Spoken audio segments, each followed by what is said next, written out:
하는 자는 성실함으로. 구제하고자 했을 때에 이 당시에 보면은 이제 구제한다라는 것이 뭐 재정적으로 헌금하는 것도 있겠지만은 몸을 움직여서 구제하는 일들이 또 많이 있었거든요. 그래서 구제하는 자면 성실함으로, 또 다스리는 자는, 교회에서 어떤 직책을 맡은 사람은, 다스리는 자는 부지런함으로, 긍휼을 베푸는 자는 즐거움으로 할 것이니라라고 합니다.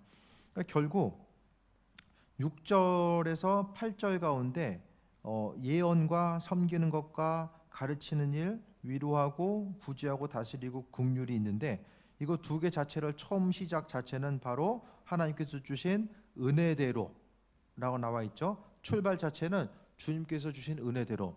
그러니까 내가 가지고 있는 거 쥐어 짜내가지고 뭐 하려는 게 아니라 주님께서 허락하신 은혜에 근거해서 행하라는 것이고, 결국 이와 같은 일들이 이루어짐에 있어서 마지막은 성실함과 부지런함으로 함을 통해서 결국에는 우리 심령이 즐거움이 넘치고, 그러니까 주의 일을 행함으로 인해서 이 심령 가운데 어떤 즐거움의 열매들이 맺어져야 된다는 사실에 대해서 말씀하고 있어요.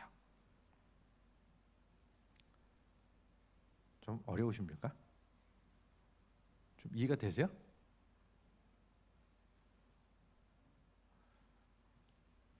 유튜브로 2번만 더 들어보세요.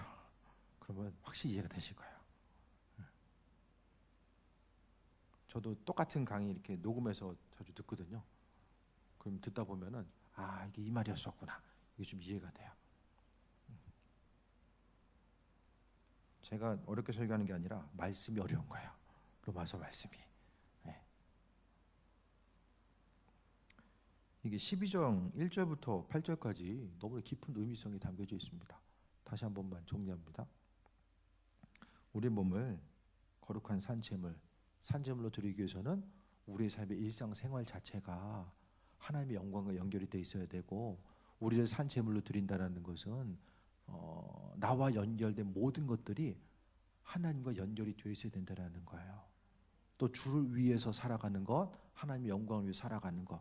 그래서 내 시간과 열정 물질이 내 것이 아니라 다 주께 속해 있음을 고백하면서 살아가는 것이 바로 산제물로 드리는 영적 예배의 삶이고, 영적 예배를 통해서 우리가 봐야 될 것은 또 변화를 받는 것. 하나님께서 그리스도 예수를 통해서 우리를 하여금 변화시켜서 그 일들을 영적인 산제물로 드릴 수 있도록 만들어 주시는데, 영적인 산제물로 드려짐의 목적 자체는 바로 하나님의 뜻이 무엇인지를 분별하는 삶이 영적 제물로 드려지는 삶의 중심이 있다라는 거예요.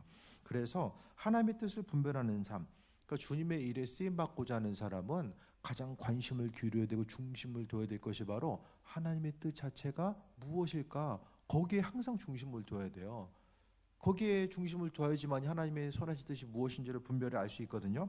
그랬을 때에 3절에 보면은 마땅히 생각할 생각 이상의 생각을 품지 말고, 내 생각을 통해서 내 교만함으로 하지 말고 믿음의 분량대로 지혜롭게 생각하라.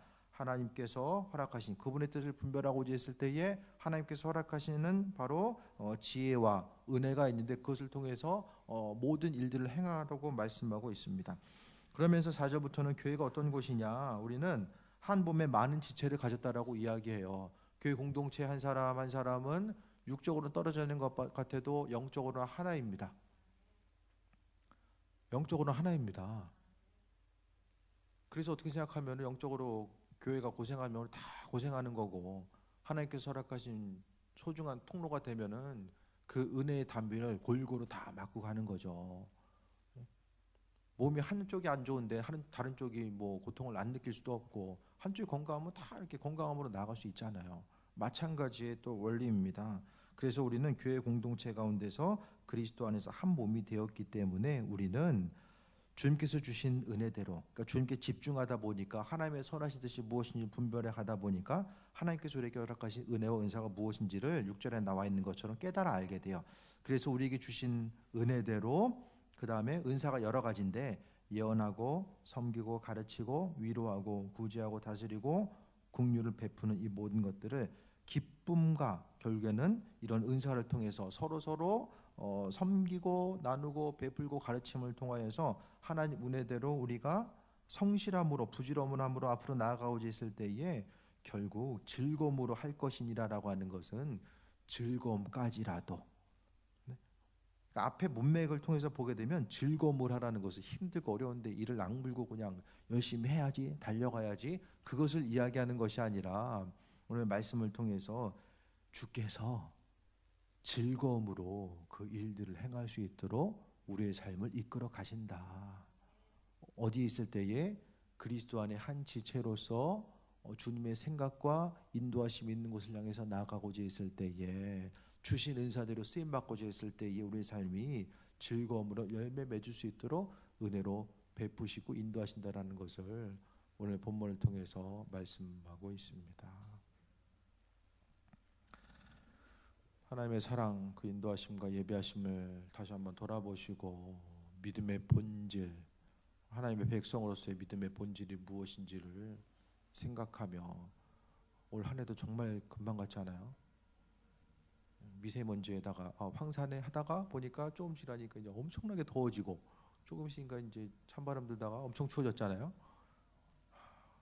금방 갑니다. 시간이 금방 갑니다.